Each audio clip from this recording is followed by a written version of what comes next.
ka-hunter. Maraming salamat sa biyaya ng kalikasan mga ka-hunter. Oh. Ito yung killer natin ng katihan. 3 na yung huli nito mga ka-hunter. Oh. Ito, pangatlo. Ayos. Ilagay natin sa ating mahiwagang bag para liguin natin pag dating sa bahay kay maraming kuto. Kita rin siya. Maraming kuto mga ka-hunter. Ayos. Thank you Lord. Salamat sa biyaya ng kalikasan. DIY nating bag.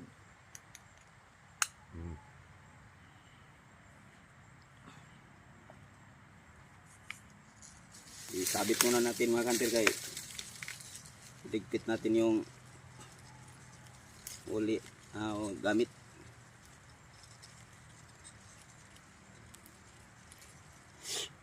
Digpitin natin to.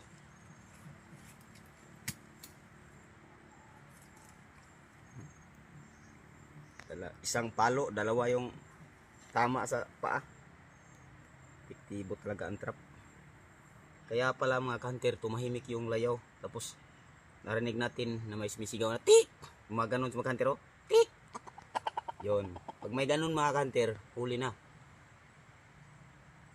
Arito ba siya? Huli na talaga. So, iligpit natin.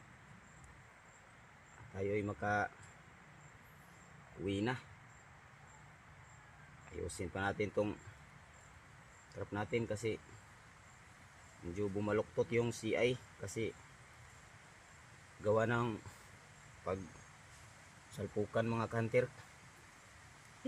Kanina pala nahuli, hindi lang natin na pansin agad.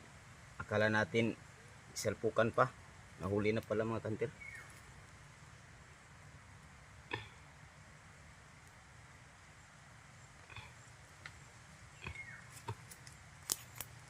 Yun lang mga ka-hunter.